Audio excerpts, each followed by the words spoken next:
По неизгласувањето на претходната седница на Советот на општина Кочани, непол месец од тогаш, на денешната седница советниците го усвоија годишниот план за вработување во детската градинка Павлина Велјанова. Сепак, пред да започне гласањето, беа упатени забелешки на документот, што повторно се става на разгледување, особено за бројот на лицата што се планира да се ангажираат во 2019 година.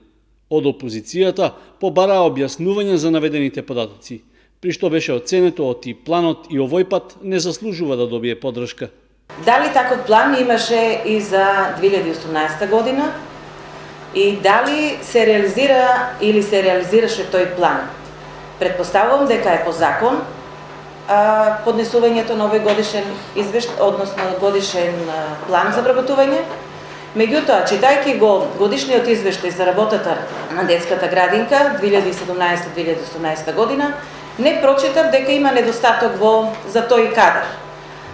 Цитирам, што недостасува таму. Значи, вели вака, бројот на децата по групи во 4 објекти ги надминуваше пропишаните нормативи.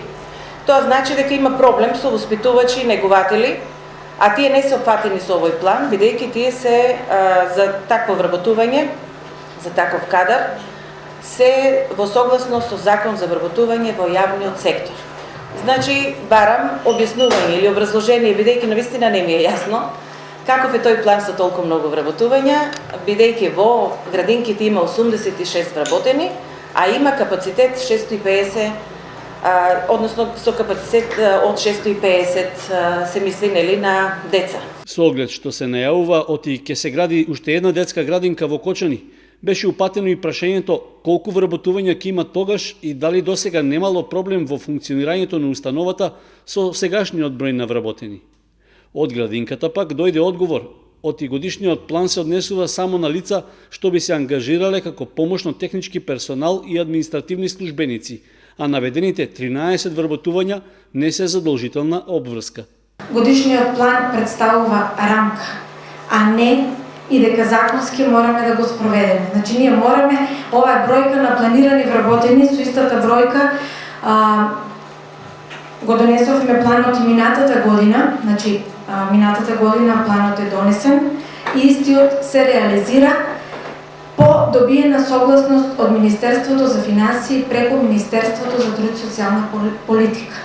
Во спротивно, годишниот план не представува виза за отпочнување на постапка за вработување. Административниот кадар работи со еден референт за економски работи и еден советник правник и директорот.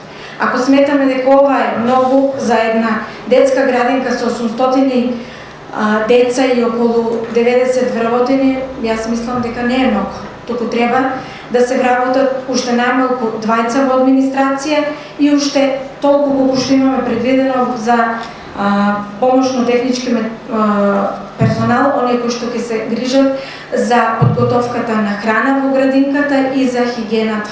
По објаснувањето на директорката Серафимова, советниците со 11 гласа за и без воздржани и против го усвоија годишниот план за 2019 година за вработување во градинката Павлина Велјанова. Исто така, зелено светло добија и правилниците за изменување и дополнување и за систематизација на работните места во детската установа.